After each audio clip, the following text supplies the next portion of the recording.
that sink in for a moment. Not just donors, not just advisors calling in from the outside. People who appear on the Forbes billionaire list are running federal agencies. They're shaping federal policy. They're sitting inside the White House. And it's not just at the federal level. Across this country, billionaires are pouring unprecedented sums into races that most Americans barely know are happening. State attorney general races, county commission seats, increasingly the courts themselves. Take Pennsylvania's race in November for state attorney general, last November. Nearly 90% of the outside money supporting that campaign came from one single billionaire, the richest man in the state, who spent tens of millions of dollars backing his preferred candidate. And in Wisconsin, the state Supreme Court election last year became the most expensive judicial race in American history as billionaires from across the country, including Elon Musk, flooded the race with millions of dollars. Elections that used to be decided by voters are increasingly becoming contests that are measured by the billionaires who are bankrolling them. The former Montana governor and Republican National Committee chair, Mark Racicot, told the New York Times that he remembers a time when wealthy donors actually hesitated to give too much money to political campaigns. They actually worried that it might make it look like they were buying influence. How quaint. Roughly 3/4 of Americans want limits on how much money individuals or organizations can spend on political campaigns. More than half of Americans, 53%, say billionaires themselves pose a threat to democracy. Nearly 70% say the ultra-wealthy should play a smaller role in American politics. 71% of Americans support some form of a billionaire tax. And almost everyone, 94% of Americans, agree that the wealth gap in this country is getting wider. That 94% should be 100% because that's not an opinion, it's a fact. About something, because this argument gets mischaracterized. Most Americans are not angered by success. This country was built on the idea of pulling yourself up by the bootstraps, on the promise that hard work and ingenuity can take you anywhere. But that ideal assumes a level playing field. What Americans resent, what they're telling us in poll after poll after poll, is a system where the ultra-rich play by one set of rules and everyone else plays by another. A system where wealth doesn't just buy comfort, it buys wholesale impunity. Scott Ellis, a former technology executive and a member of a group called Patriotic Millionaires that advocates for higher taxes on the ultra-wealthy, put it with striking clarity. Quote, at some point, there's nothing you can spend money on that actually makes your life materially better, so money simply becomes power. The question for us is not how much wealth we want other people to have, but how much power, end quote. How much power? That question is at the heart of everything Americans are grappling with right now. And for many of them, the Epstein scandal has come to symbolize exactly that kind of system, one where immense wealth and powerful connections appear to place certain people permanently above the rules that govern everyone else.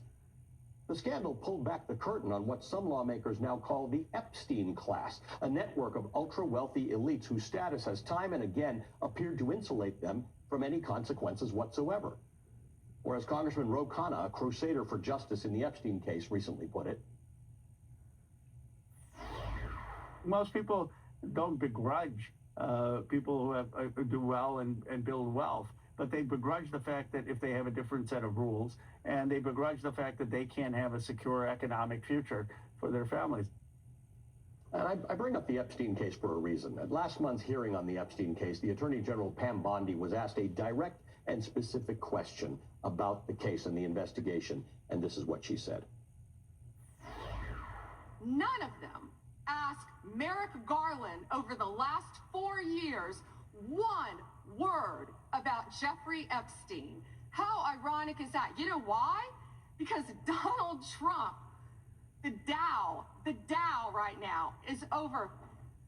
The Dow is over $50,000. I don't know why you're laughing. You're a great stock trader, as I hear, Raskin. The Dow is over 50,000 right now. The S&P at almost 7,000. And the NASDAQ smashing records. Americans' 401ks and retirement savings are booming. That's what we should be talking about. That's what we should be talking about. What officials like Pam Bondi appear not to understand, or perhaps understand perfectly and simply don't care about, is that stock market numbers are cold comfort to the 1/3 of Americans who couldn't survive a single month without a paycheck. They're cold comfort to the families raiding their retirement savings to pay rent. They mean nothing to the workers in Jackson Hole, Wyoming, who are sleeping in their cars. There is now a resounding sense across this country that the rules of the system have been rewritten quietly, deliberately, and very much on purpose for a very small group at the very top. The same forces that reshaped one working man's valley in Wyoming are reshaping towns and cities and counties across the United States of America. As the midterm elections get underway, the question on voters' minds is not complicated. In fact, it's very, very simple. Who does the American economy and our democracy really work for anymore? For more on this, maybe he's got an answer. Matt Stoller joins me. He's the Director of Research at the American Economic Liberties Project. He's also the author of Goliath, the 100-Year War Between Monopoly Power and Democracy. Matt, welcome to the show. Thank you for being with us. Hey, thanks for having me. Matt, I'm beginning to think that this is one of those things that is going to start to dissolve around party lines, because a whole lot of people who validly supported Donald Trump because he said he would make things fairer for them understand what everybody else understands, that nothing has become fairer for the working person in America. Yeah, I think that's right. We have a billionaire crisis, and that's pretty obvious to everyone. And I think you hit it on the nail on the head when you talked about the Epstein class and brought that up, because the Epstein class really signifies, for the first time that I've ever seen, that the culture war that we've usually had between the left and the right, working people on both sides, is now actually tilted towards the billionaire class, because people are starting to realize that billionaires are seizing control of our politics, while life for ordinary Americans is getting harder. And billionaires are even ruining our industries. So this is a crisis, and it's something that I think people are now increasingly aware of. And look, I want to be clear. This has been going on for a long time, decades, not just a couple of years. But the 2017 tax cuts and last year's big, beautiful bill did things to accelerate this. It supercharged the billionaire class. Yeah, I think you can. I mean, in 1980, there were less than a handful of billionaires, and today there are thousands of billionaires. And it's not because, inflation increased and so the same net worth is just a little bit higher today. No, in fact, what has happened is we have structured our economy around creating billionaires, and something like the Trump tax cuts, both versions of it, but also a whole set of policies, regulatory policies, enforcement priorities, facilitates the increase of wealth at the very top. I mean, you can look at something like, on Monday, the Trump administration tried to settle and effectively pardon the company Ticketmaster, which is run by someone who is near a billionaire, maybe a billionaire. And when that happened, the stock popped by 7%. And the CEO, who is the largest shareholder, his net worth pretty dramatically increased. In a different example would be Paramount is now trying to buy Warner, and that is going to lead to huge layoffs. There's all sorts of political scandals about it, but the CEO of Warner Brothers, David Zaslav, is going to earn $500 to $600 million in the transaction and become a billionaire. So it's not just that, sad people are becoming wealthy and these policies help increase, their wealth. It's also that our jobs and our welfare is worsening precisely because our wealth is being stolen and appropriated by these extremely wealthy guys and the political leaders who are abetting them. And one of the things you write a lot about is that monopoly is not it's not an economic thing. I mean, it's thought of as economics, but you discuss how monopoly is a democratic problem. Right. A monopoly is just basically a dictatorship of an industry. Right? It's political control.